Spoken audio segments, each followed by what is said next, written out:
హోరు పెరిగింది, జోరు పెరిగింది. వైఎస్ జగన్మోహన్ రెడ్డి గారు మళ్ళీ సీఎం కాబోతున్నారు.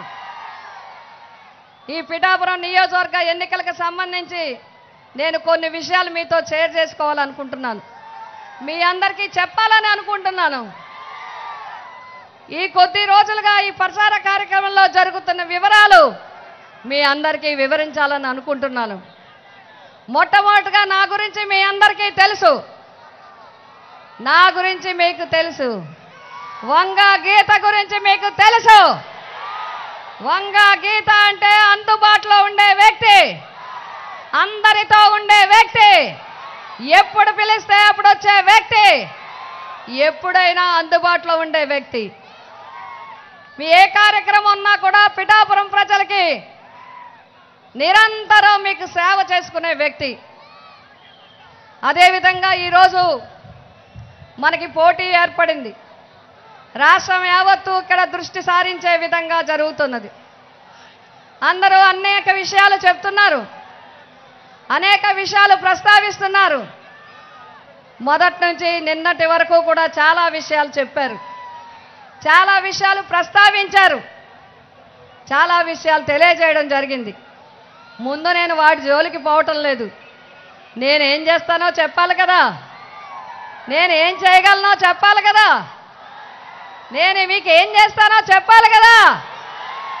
ఆ భగవంతుడు నాకు ఆయుష్ ఇవ్వాలి కానీ ఆఖరి ఊపిరి వరకు పిఠాపురం గురించి పనిచేస్తానని చెప్పి మీ అందరికీ తెలియజేస్తా ఉన్నా. మీకోసం పనిచేస్తాను, మన కుటుంబం కోసం పనిచేస్తానని చెప్పి నేను తెలియజేస్తా ఉన్నాను. మనకి చాలా కొన్ని సమస్యలు ఉన్నాయి. ప్రధానమైన సమస్య ఏలేరు సమస్య. ఏలేరు సమస్యని పరిష్కారం కాకపోవడానికి కారణాలేంటో ఇప్పుడు చెప్పాల్సిన అవసరం లేదు. దానికి సమయం వస్తుంది. ఆ జీవోలు ఎలా ఎలా మారి ఎలా ఎలా అయ్యాయో వివరించే టైం వస్తుంది, అప్పుడు వివరిస్తాం. కానీ నేను ప్రజానీకానికి, పిఠాపురం ప్రజలకి, పిఠాపురం రైతులకి ఒకే ఒక్క మాట ఇస్తున్నాను. నేను మా జగన్మోహన్ రెడ్డి గారి యొక్క అనుమతితో తప్పకుండా మళ్ళీ జగన్మోహన్ రెడ్డి గారు ముఖ్యమంత్రిగా అయిన వెంటనే ఫేజ్డ్ మేనర్లో ఏలేరు ఎత్తిపోతల పథక ఆధునీకరణకి తప్పనిసరిగా చర్యలు తీసుకునేలాగా నేను ఎంపీ గారు కృషి చేస్తామని చెప్పి తెలియజేస్తున్నాం. అదేవిధంగా మాకు మత్స్యకార సోదరులందరూ ఉన్నారు, మీ అందరికీ కూడా నేను తెలియజేస్తా ఉన్నాను. ఉప్పాడ, కోనపాపపేట సముద్ర కోత తీర ప్రాంత నివారణ కోసం మేము చాలా కృషి చేశాం.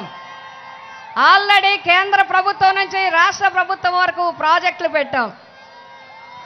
తొందరలోనే వాటిని కూడా మేమిద్దరం కలిసి తప్పకుండా పరిష్కారం చేస్తామని చెప్పి మీ అందరికీ తెలియజేస్తా ఉన్నాం.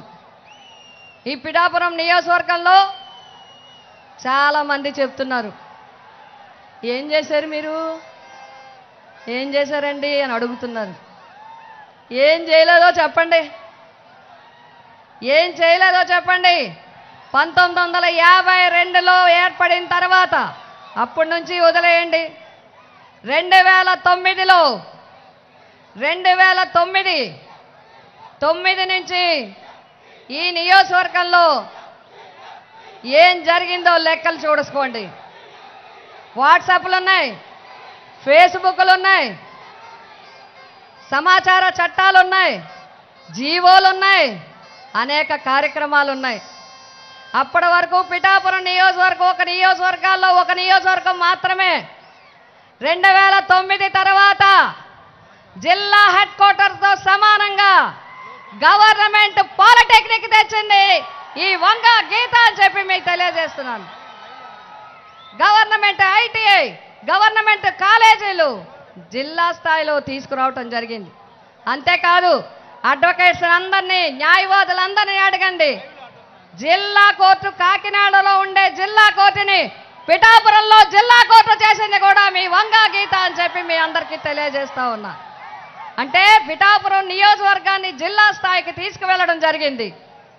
తర్వాత రాష్ట్ర స్థాయికి, మీకు తెలుసా, పిఠాపురం నియోజకవర్గాన్ని రాష్ట్ర స్థాయికి తీసుకెళ్ళాం. రాష్ట్రంలో 2 టూరిజం కాలేజీలు ఉన్నాయి.